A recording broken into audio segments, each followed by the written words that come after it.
Hello friends, good morning. നമ്മുടെ Kerala TV സീരിയലിലേക്ക് എല്ലാവർക്കും സ്വാഗതം. അങ്ങനെ അനിയന്മാരും അനിയത്തിയും കൂടി ഇരുന്ന് നമ്മുടെ സുഭാഷിൻ്റെ പെണ്ണിനെ ആലോചിക്കുക. അപ്പോൾ ബ്രോക്കർ വിളിച്ച് നമുക്ക് പറയാമെന്നൊക്കെ പറഞ്ഞു. അപ്പോൾ നല്ലൊരു മാട്രിമോണി സൈറ്റിൽ നമുക്ക് രജിസ്റ്റർ ചെയ്യാം എന്നൊക്കെ ഇങ്ങനെ നമ്മുടെ നിധി ഇങ്ങനെ ഇവരോട് പറയുമ്പോൾ അത് നല്ല ഐഡിയ കേട്ടോ എന്നൊക്കെ പറഞ്ഞു സുധീഷും. നമുക്ക് അത് ചെയ്താലോ ഹരീഷേ എന്ന് ചോദിക്കുമ്പോൾ ആ ചെയ്യാമെന്ന് പറഞ്ഞു. എന്നാലും ഞാൻ ഫോൺ എടുത്തിട്ട് വരാം, നമുക്കിപ്പോൾ തന്നെ നോക്കിയാലോ എന്നൊക്കെ ഇങ്ങനെ പറയാം. അങ്ങനെ ഇവരെല്ലാവരും കൂടെ കൂടിയിരുന്ന് നമ്മുടെ സുഭാഷിന് പറ്റിയ പെണ്ണിനെ തപ്പുക. അപ്പോൾ സുഭാഷേട്ടൻ്റെ പേരും കാര്യങ്ങളും ഇതെല്ലാം ചോദിക്കുക, പിന്നെ വയസ്സ് കാര്യങ്ങൾ ഇതെല്ലാം ചോദിച്ചു. അപ്പോൾ അങ്ങനെ പ്രായവും കാര്യങ്ങളെല്ലാം ചോദിച്ചു. അപ്പോൾ 32 വയസ്സ് പറഞ്ഞു. ശരിക്കും 32 വയസ്സോ? അപ്പോൾ കൂടുതൽ തോന്നുമല്ലേ എന്നിങ്ങനെ ഹരീഷ് ചോദിച്ചപ്പോൾ ഇല്ല, കുറവേ തോന്നുള്ളൂ എന്ന് പറഞ്ഞു. അതെ, സ്വന്തം ഞേട്ടനെ പോലെ തോന്നുന്നത് കൊണ്ടാ, ശരിക്കും ഒരു 38 തോന്നും എന്ന് സുധീഷ്. അന്നേരം സുഭാഷേട്ടനല്ല, ഇയാളെ കണ്ട ഒരു 35 പറയും എന്ന് സുധീഷിനോട് അന്നേരം നിധി പറഞ്ഞു. എന്നെ കണ്ടാലോ? പറയും, അത് ഉറപ്പായിട്ടും പറയും ഹരീഷ്. അത് പോടാ അവിടുന്ന് എന്ന് പറഞ്ഞിട്ട് സുധീഷ് വയറൊക്കെ ചുക്കി പിടിച്ചിങ്ങനെ ഇരിക്കുക കേട്ടോ. ഏതുവരെ പഠിച്ചെന്ന് ചോദിച്ചപ്പം +2 കഴിഞ്ഞ് ഡിഗ്രി ഫൈനൽ ഇയർ പഠിക്കുമ്പോഴാ പണിക്ക് പോയി തുടങ്ങുന്നതെന്ന് തോന്നുന്നു എന്ന് സുധീഷ്. അപ്പോൾ ഇവരിങ്ങനെ നോക്കുക, അവർ അതിന് ഡിഗ്രി കഴിഞ്ഞിട്ടാണോ? എന്തായാലും ഗ്രാജുവേറ്റ് എഴുതിക്കോളാൻ പറഞ്ഞു. അപ്പോൾ ഇത് തന്നെയാണോ പറയാമെന്ന് ഉറപ്പിക്കാൻ വേണ്ടി ചോദിച്ചതാണെന്ന് നിധി. സുധീഷേടം 10 കഴിഞ്ഞ് പിന്നെ പഠിക്കാൻ പോയിട്ടില്ലെന്ന് എനിക്ക് അറിയാമെന്ന് നിധി പറഞ്ഞു. നുണ ശീലിച്ചവർ പിന്നെ അതൊരിക്കലും മറക്കില്ലല്ലോ എന്ന് നമ്മുടെ നിധി പറയാട്ടോ. അപ്പം ഇങ്ങനെ ഇവരെ നോക്കുക, 2 അനിയന്മാരും കൂടി.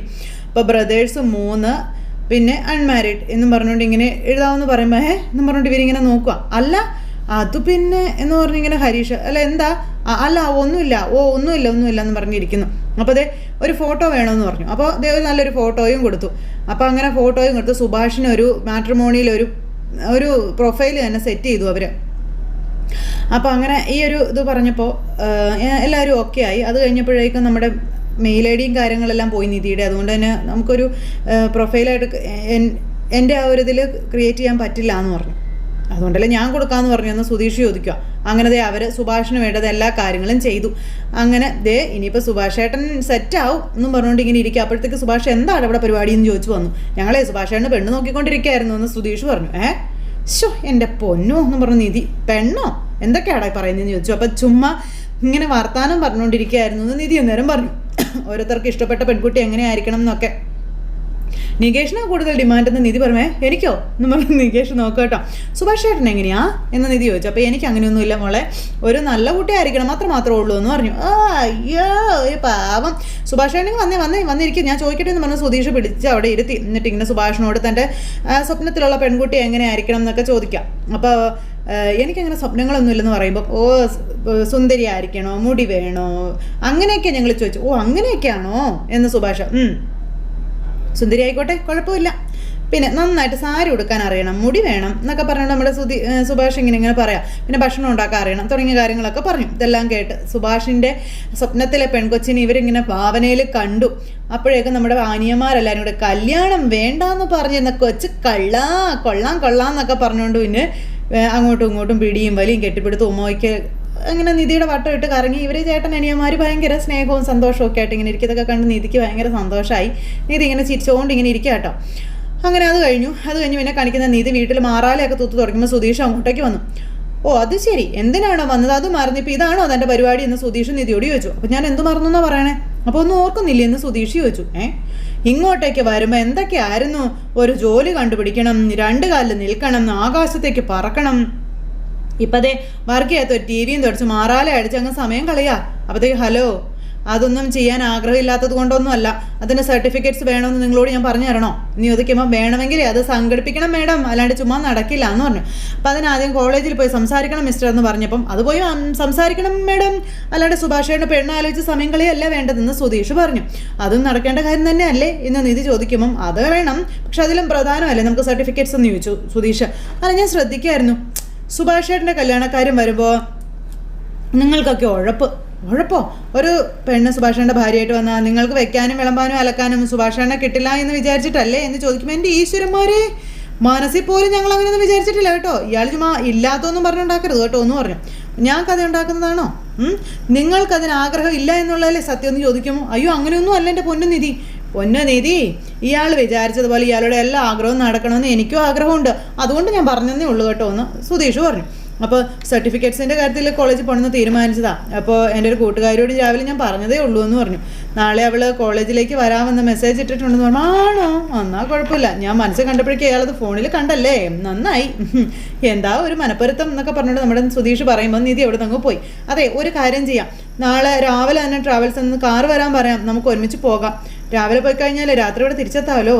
ഉച്ചയ്ക്ക് നമുക്ക് ഏതെങ്കിലും റെസ്റ്റോറൻറ്റിൽ കയറി നല്ല ഊണും കഴിക്കാമെന്ന് പറഞ്ഞു. അപ്പോൾ ഹലോ ഞാനതിന് നിങ്ങളോട് കൂടെ വരാൻ പറഞ്ഞില്ലല്ലോ ഒന്ന് നിധി. അപ്പോൾ സുധീഷ് അല്ല, പിന്നെ കാറ് പോകുന്നല്ലേ എളുപ്പം, ഞാനൊരു ഡ്രൈവറായിട്ട് കൂടെ വരുന്നു, അത്രേ ഉള്ളൂ. അപ്പം അയ്യോ വരണ്ട, അതിൻ്റെ ആവശ്യമില്ല, ഞാൻ തനിച്ച് പൊക്കോളാമെന്ന് പറഞ്ഞു. അല്ല എന്തിനാ അപ്പം അത്, അന്ന് ഇൻ്റർവ്യൂ എന്നും പറഞ്ഞൊരു തട്ടിപ്പിന് വിളിച്ചുകൊണ്ട് പോയപ്പോൾ ഞാൻ പറഞ്ഞതല്ലേ എൻ്റെ ജോലിയുടെ കാര്യം ഞാൻ നോക്കിക്കൊള്ളാമെന്ന്. അയ്യോ ഇതെന്ത് ഇങ്ങനെയൊക്കെ പറയുന്നേ, അന്ന് പിന്നെ അത് അങ്ങനെ സംഭവിച്ചു. ഞാൻ പറഞ്ഞു നുണയാണോ അല്ലയോ, നിങ്ങൾ എന്നോട് പറഞ്ഞില്ലയോ? പറഞ്ഞു, നിങ്ങൾ എന്ന് പറഞ്ഞാൽ എൻ്റെ കാര്യം പെട്ടെന്ന് അവർ നടത്തി തരുമോ? അയ്യോ ഇതെന്താ ഇങ്ങനെയൊക്കെ പറയുന്നേ, എന്നെ വിശ്വസിച്ചല്ലേ ഈ വീട്ടിൽ താമസിക്കുന്നതെന്ന് ചോദിക്കുമ്പോൾ നിങ്ങളെ വിശ്വസിച്ച് ഞാൻ ഈ വീട്ടിൽ താമസിക്കുന്നില്ല എന്നും ഞാൻ വിശ്വസിക്കുന്നത് എൻ്റെ ചേട്ടൻ്റെ സ്ഥാനത്ത് നിൽക്കാൻ സുഭാഷ് ചേട്ടൻ 2 അനിയന്മാരും ഉണ്ട്, അവരെ എനിക്ക് വിശ്വാസമാണ്.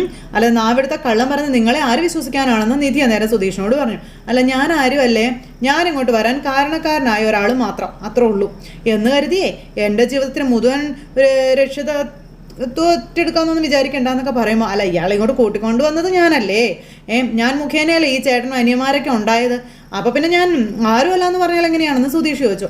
അതെനിക്ക് അംഗീകരിക്കാൻ പറ്റത്തില്ല കേട്ടോ എന്ന് പറഞ്ഞപ്പം നിങ്ങൾ അംഗീകരിച്ചാലും ഇല്ലെങ്കിൽ എനിക്കൊരു ചുക്കൂല്ലെന്ന് പറഞ്ഞ് നിധി അവിടെ നിന്ന് പോയി. ചേടാ എനിക്കിനി ആരുടെയും കൂട്ട് വേണ്ട, ഞാൻ ചെയ്യേണ്ട കാര്യങ്ങൾ ഞാൻ ചെയ്തോളാം. അല്ല നിധി, അത് ഞാൻ പറയാനുള്ള കാര്യങ്ങളെല്ലാം പറഞ്ഞു കഴിഞ്ഞായി, എൻ്റെ പിന്നാലെ ഇങ്ങനെ നടക്കണ്ടെന്ന് പറഞ്ഞു ഒന്നിനും ഒരു കുറവുമില്ല എന്നും പറഞ്ഞുകൊണ്ട് സുധീഷ് അങ്ങ് പോകുമ്പം അതെ എനിക്ക് ഹുങ്കുണ്ട്, നിങ്ങളുടെ മുന്നിൽ എത്ര ആയാലും അത് മാറ്റാൻ ഞാൻ ഉദ്ദേശിച്ചിട്ടുമില്ല എന്ന് പറഞ്ഞ് നിധി ഇങ്ങനെ നിൽക്കുന്നു. ഇത് കഴിഞ്ഞ് രാത്രി ആയി കഴിഞ്ഞപ്പോൾ അച്ഛൻ ആ സൈഡിൽ പോയി നിന്നിങ്ങനെ ഭക്ഷണമൊക്കെ കഴിച്ച് വെള്ളമൊക്കെ കുടിച്ച് ഇങ്ങനെ എന്തൊക്കെയോ പാട്ടൊക്കെ പാടിയിരിക്കുക. പാകത്ത് ഇവരെല്ലാവരും ഇന്ന് ഫുഡ് കഴിക്കാം. അങ്ങനെ അദ്ദേഹം എന്തൊക്കെയോ പാട്ടൊക്കെ പാടുന്നു. ഈ സമയത്ത് അനിയന്മാരും ചേട്ടന്മാരും സന്തോഷമായിട്ട് വിളമ്പിയൊക്കെ കൊടുക്കുന്നു, അങ്ങോട്ടും ഇങ്ങോട്ടും വിളമ്പി കൊടുത്ത് കഴിക്കുന്നു. അപ്പോൾ ഇതൊക്കെ കണ്ടപ്പോൾ നിധി ഇങ്ങനെ നോക്കിയിരിക്കാം. ശരി ഒരു കാര്യം ചെയ്യാം നികേഷ്, നീയും കൂടെ ഒന്ന് നാളെ നിധിയുടെ കൂടെ ചെല്ലാൻ പറഞ്ഞു. നാളെ പോകുന്ന കാര്യം നിധി പറഞ്ഞപ്പം അയ്യോ എനിക്ക് പറ്റില്ല, നാളെ എനിക്കൊരു ടെസ്റ്റ് ഉണ്ട്, ക്ലാസ്സിൽ പോകാതെ എന്നാൽ ശരിയാവില്ല ഏട്ടാ എന്ന് നികേഷ് പറയാം. അപ്പോൾ എൻ്റെ ക്ലാസ് എന്തിനാ മുടക്കുന്നത്, ഞാൻ ഒറ്റയ്ക്ക് പോകാമെന്ന് വിചാരിച്ചതെന്ന് നിധി സുഭാഷിനോട് പറഞ്ഞു. ഒറ്റയ്ക്കോ, അതിനിപ്പോൾ എന്താ കുഴപ്പമൊന്നും നിധി ചോദിച്ചു കേട്ടോ. അല്ല പോയി വരാൻ മാത്രം ഒരു 6-7 മണിക്കൂർ വേണ്ടേ, പിന്നെ അവിടുത്തെ സമയം വേറെ ആവില്ലേ, തിരിച്ചെത്തുമ്പോൾ ഒരുപാട് വൈകില്ലേ മോളെ, കൂടെ ഒരാളുള്ളത് നല്ലതല്ലേ എന്ന് ചോദിച്ചു സുഭാഷ്. അപ്പോൾ സതീഷ് ഇങ്ങനെ നിധിയെ നോക്കുക കേട്ടോ, അങ്ങനെ പറഞ്ഞ് മനസ്സിലാക്കി കൊടുക്കേട്ടാ. ഇപ്പം കേട്ടില്ലേ സുഭാഷേട്ടൻ പറഞ്ഞതെന്നൊക്കെ സുധീഷ് നിധിയോട് ചോദിക്കുമ്പോൾ നിധി ഇങ്ങനെ നോക്കുക സുധീഷിനെ. അത് പിന്നെ കോളേജിൽ എൻ്റെ ഒരു ഫ്രണ്ട് വെയിറ്റ് ചെയ്യാമെന്ന് പറഞ്ഞിട്ടുണ്ട് സുഭാഷ് ഏട്ടാ എന്ന് പറഞ്ഞു. അന്നേരം അച്ഛൻ ഇങ്ങനെ പുറത്തിരുന്ന് ഇതെല്ലാം കേൾക്കുക. അപ്പോൾ സുഭാഷ് ഏട്ടാ ഞാൻ കൂടെ ചെല്ലാമെന്ന് പറഞ്ഞതാ, പക്ഷേ കേൾക്കണ്ടേന്ന് സുധീഷ് പറഞ്ഞു. അപ്പോൾ ഞങ്ങൾക്ക് കാറിൽ പോയി കാറിൽ തിരിച്ചു വരാമെന്ന് പറഞ്ഞ കാര്യമല്ലേ ഉള്ളൂ എന്ന് ചോദിക്കുമ്പോൾ അതിൻ്റെ ആവശ്യമില്ലെന്ന് പറഞ്ഞില്ലേ എന്ന് നീതി വീണ്ടും സുധീഷിനോട് ചോദിക്കുക. അതെന്താ ഞാൻ വന്ന കുഴപ്പം എന്ന് നമ്മുടെ സുധീഷ്. അപ്പോൾ അനിയന്മാരിങ്ങനെ നോക്കുക കേട്ടോ, തലയാട്ടോ. അപ്പോൾ വേണ്ട, എനിക്ക് ആ ആളെ അറിയാം, ഈ ആളെ അറിയാം, ഞാൻ വാങ്ങിച്ചു തരാം എന്നൊക്കെ വലിയ വർത്തമാനം പറഞ്ഞിട്ട് എൻ്റെ സമയം വെറുതെ കളയാനല്ലേ എന്ന് നിധി ചോദിച്ചു. ഞാൻ ബസ്സിൽ പോയിട്ട് തിരിച്ചു വന്നോളാം, ആരുടെ സഹായം എനിക്ക് വേണ്ടാന്ന് പറഞ്ഞു, നിങ്ങളുടെ ഒട്ടും വേണ്ടാന്ന് പറഞ്ഞു നിധി. അപ്പോൾ അവരെല്ലാവരും കൂടി ഇരുന്നിങ്ങനെ നമ്മുടെ സുധീഷിനെ കളിയാക്കി ചിരിക്കുക. അപ്പോൾ അത് കേട്ട് അച്ഛനിങ്ങനെ പുറത്തിരിക്കുക കേട്ടോ. അപ്പോൾ ഏട്ടത്തി കൂടെ കൂട്ടാത്തതിൻ്റെ വാശിയിലാണല്ലോ. അപ്പോൾ പക്ഷെ നമ്മുടെ ആൾ വിടില്ല, നീ നോക്കിക്കോ എന്നും പറഞ്ഞുകൊണ്ട് നമ്മുടെ ഹരീഷ് ഇരുന്ന് പറയാം. അപ്പോഴും സുധീഷ് അതുപോലെ തന്നെ പറഞ്ഞു, ഇത് ഇത്തിരി ഓവറാ കേട്ടോ നിധി എന്ന് പതുക്കെ പറഞ്ഞു. അതെ ഞാനും കൂടെ വരാമെന്നല്ലേ പറഞ്ഞുള്ളൂ, വേറൊന്നും പറഞ്ഞില്ലല്ലോ, അങ്ങനെ തനിച്ച് പോകാനൊന്നും പറ്റത്തില്ല എന്നൊക്കെ പറഞ്ഞു. അപ്പോൾ കണ്ടില്ലേ എന്ന് പറഞ്ഞുകൊണ്ട് ഹരീഷ് ഇങ്ങനെ നികേഷിനോട് പറയാം. അപ്പോൾ എന്നോട് തനിയെ പോകാൻ പറ്റില്ല എന്ന് പറഞ്ഞു. നിങ്ങൾ ആരാണെന്ന് ചോദിച്ചു നിധി സുധീഷിനോട്. ഉച്ചയ്ക്ക് തന്നെ ഇയാളോട് കൂടെ വരണ്ടെന്ന് ഞാൻ പറഞ്ഞല്ലേ എന്ന് നിധി ചോദിച്ചു. ഇപ്പോൾ എല്ലാവരുടെ മുന്നിൽ വെച്ച് അത് എടുത്തിട്ടിട്ട് സിമ്പതി ക്രിയേറ്റ് ചെയ്യണോ എന്ന് നിധി ചോദിക്കുമ്പോൾ അയ്യോ ഞാനങ്ങനെയൊന്നും എന്നും പറഞ്ഞുകൊണ്ട് ഇങ്ങനെ സുധീഷ് ഇരിക്കണം. വരണ്ടാന്ന് ഒരു തവണ ഞാൻ പറഞ്ഞ സുഭാഷ് ഏട്ടാ, വീണ്ടും ചോദിച്ചുകൊണ്ടിരിക്കുക. അങ്ങനെ അകത്തിരുന്ന് ചിരിയും കളിയൊക്കെ ആയിട്ട് ഇവരിങ്ങനെ തർക്കമൊക്കെ ആയിട്ട് ഇരിക്കുക.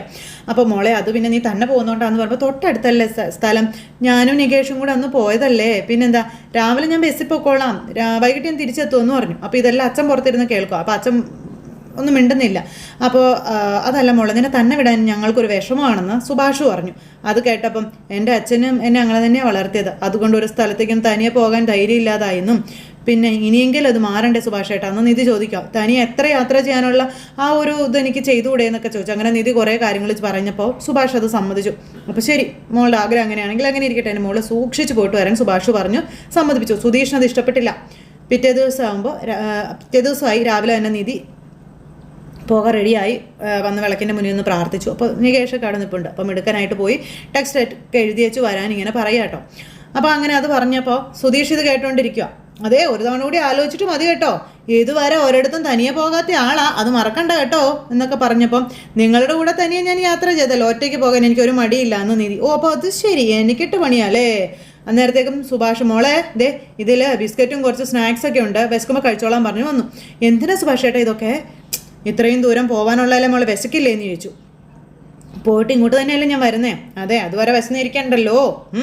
അല്ല നിധി ഈ ID കാർഡും ആധാർ കാർഡൊക്കെ എടുത്തിട്ടുണ്ടല്ലോ അല്ലേ എന്ന് ചോദിക്കുമ്പോൾ അല്ല ഞാൻ വെറുതെ ചോദിച്ചതേ ഉള്ളൂ കേട്ടോ എന്ന് പറഞ്ഞു. അപ്പോൾ അതെ കൊച്ചിനെ കൊണ്ടുപോയി ബിസ്ക്കറ്റ് വിട്ടിട്ട് വാടാന്ന് പറഞ്ഞുകൊണ്ട് സുധീഷിനോട്. അപ്പോൾ ഫോൺ എടുത്തു സുഭാഷ് ചേട്ടാ. ചാർജറൊക്കെ എന്തിനാ, അല്ല കോളേജിൽ കുത്തിയിടാലോ, അപ്പോൾ അതൊന്നും വേണ്ടാന്ന് പറഞ്ഞു. അപ്പോൾ എന്തൊരു കെയറാണ്. അപ്പോൾ സുധീഷ് ഇങ്ങനെ നിൽക്കാം. അടുത്ത് കോളേജിൽ നിന്ന് നേരെ വീട്ടിലോട്ട് പോകുന്നു ചോദിച്ചു. അപ്പോൾ എന്തിനാ അവിടേക്ക് പോകണം, ഇനി പഠിച്ചവിട്ടണമെങ്കിൽ അവർക്ക് ഞാൻ ആരാണെന്ന് ബോധ്യപ്പെട്ടിട്ട് എന്നെ വിളിക്കണം എന്നല്ലേ ഞാൻ പോകുള്ളൂ എന്ന് പറഞ്ഞു. അങ്ങനെ എല്ലാവരോടും യാത്രയൊക്കെ പറഞ്ഞ് നമ്മുടെ നിധി പോകാൻ ഇറങ്ങുക. അപ്പോഴേക്ക് സുധീഷ് ഓടിച്ചെന്ന് കാർ ഓടിക്കുന്ന ചെറുക്കനോട് ഇവിടെ സൂക്ഷിച്ച് കൊണ്ടുവിട്ടിട്ട് വരണം കേട്ടോ, അപ്പോൾ ഉടായിപ്പാണല്ലേ ഏട്ടാ എന്ന് വണ്ടിക്കാരൻ ചോദിച്ചു. എന്നും പറഞ്ഞ് ഇങ്ങനെ നിൽക്കുന്നു. അങ്ങനെ ഇവർ പോകാനായിട്ട് റെഡി ആയിട്ട് നിൽക്കുമ്പോൾ എടാ ആൻഡ്രസേ ചില്ലു പറഞ്ഞേടാ എന്നും പറഞ്ഞുകൊണ്ട് ഡ്രൈവറോട് അതെ പിന്നെ AC കുറച്ച് കൂട്ടിയിട്ടേക്ക് കേട്ടോ എന്നൊക്കെ പറഞ്ഞുകൊണ്ട് ഇങ്ങനെ പറയാം. അങ്ങനെ അതും പറഞ്ഞ് നമ്മുടെ സുധീഷ് നിധിയെ പറഞ്ഞു വിട്ടു. അങ്ങനെ അവർ പോയപ്പം ഇവർ സുധീഷിനെ കളിയാക്കിക്കൊണ്ട് ഇങ്ങനെ അവിടെ നിൽക്കുക. എൻ്റെ ദൈവമേ, എൻ്റെ പേപ്പറുകളൊക്കെ എനിക്ക് കിട്ടാൻ എനിക്ക് സഹായം ആവണേ എന്ന് പറഞ്ഞ് പ്രാർത്ഥിച്ച് ഇങ്ങനെ അവിടെ നിന്ന് അങ്ങോട്ടേക്ക് ഇറങ്ങാം. അപ്പോഴത്തേക്കും അവിടെ നിന്ന് കോള് വന്നു. നീ അവിടെ നിന്ന് പുറപ്പെട്ടോ എന്ന് ചോദിച്ചു. ഞാൻ പുറപ്പെട്ടോടി, 2-3 മണിക്കൂർ എടുക്കും എത്താൻ. ഞാൻ ഹോസ്റ്റലിലുണ്ട്, കോളേജിൽ എത്തുന്നതിന് ഒരു 15 മിനിറ്റ് മുമ്പ് നീ എന്നെ വിളിച്ച് പറയണം കേട്ടോ, ഞാൻ ഗേറ്റിൽ കണ്ടേക്കാട്ടോ എന്ന് കൂട്ടുകാർ പറഞ്ഞു. അപ്പോൾ ശരിയടി എന്നും പറഞ്ഞു. അപ്പോൾ അങ്ങനെ നീ വിളിച്ചെന്ന് കേട്ടപ്പോഴേ പിള്ളേർക്കൊക്കെ നല്ല സന്തോഷമായി എന്നിങ്ങനെ പറയാം കേട്ടോ. അന്നേരം കൂട്ടുകാരിയും നിൻ്റെ ഒരു വിവരവും ഇല്ലാതെ വിഷമിച്ചിരിക്കുകയായിരുന്നു എല്ലാവരും എന്നൊക്കെ പറഞ്ഞു. അപ്പോൾ അയ്യോ അതൊരു പ്രശ്നമാവില്ലല്ലോ അല്ലേ എന്ന് നിധി ചോദിക്കുക. എങ്ങനെയെങ്കിലും ചേട്ടൻ അറിഞ്ഞാൽ കുഴപ്പമാവുമോ എന്ന് ചോദിക്കുമോ നിധി. അങ്ങനെ അതും പറഞ്ഞ് നിധി ഇങ്ങനെ വണ്ടിയിൽ ഇരിക്കുന്നിടത്ത് ഇന്നത്തെ കഥ അവസാനിച്ചു. അപ്പോൾ എല്ലാവരും കാത്തിരുന്ന് കാണണം കേട്ടോ. എല്ലാവർക്കും ടാറ്റാ.